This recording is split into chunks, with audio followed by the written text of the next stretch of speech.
Well, I think you know, it's interesting in this place because you were here as a position coach before. We run the same system that I've ran at two different places as a defensive coordinator.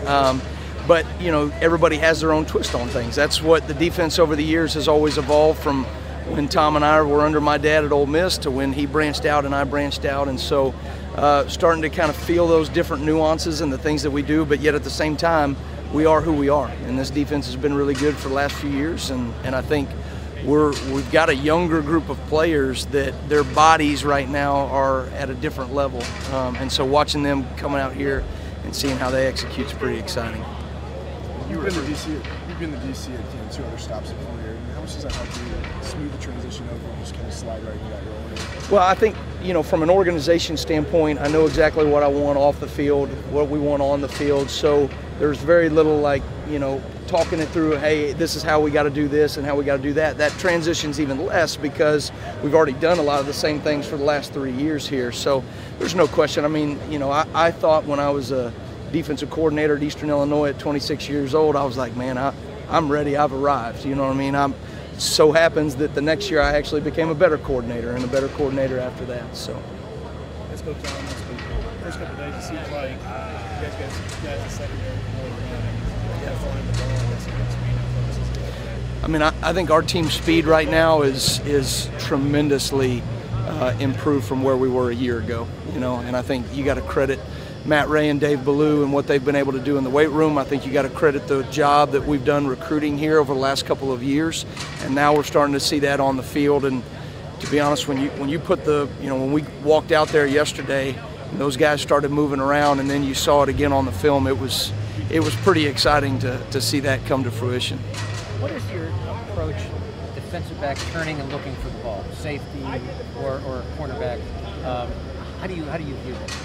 You talking about like from a technical standpoint? Well, or? Just a lot of times you see people, a ball could be intercepted, but they don't turn around because they don't turn around. Well, you know, there's different types of coverages, right? You have match coverages and you have vision coverages, right? And then, you know, zone coverages can be both match oriented and vision. So, you know, when you have vision on the quarterback, there's a place for that because you can see the quarterback's eyes, you can see where he's wanting to go with the ball.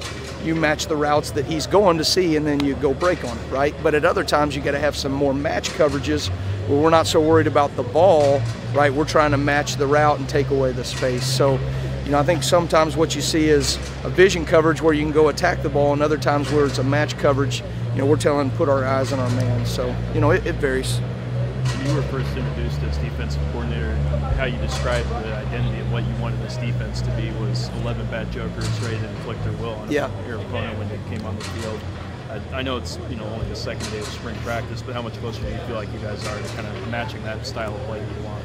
Well, we're 2 practices in, but we're well on our way now. We've got some physical dudes that, you know, really you worry a little bit of not having the pads on because of how they're playing right now. I mean, they're probably a little too physical. We're having to bring them back, and that's always tough. The first couple of days of practice, defensive guys get a little too rough and physical. But when you put athletes like we have on the field right now, with the speed that they have and the hunger that they have to get to the ball, you know, we got to whittle our way through that a little bit. So I'm ready to get pads on. I'll say that. What's the hardest part for somebody like Cam having a position judgment off season?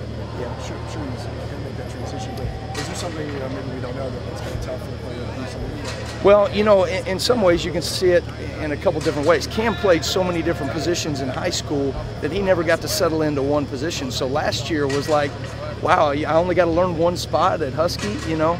And now when you're kind of backed off, you take a guy that has so many ball instincts like he does and such a feel for finding the football, and you back him up about 12 or 14 yards and let him fix things on the fly.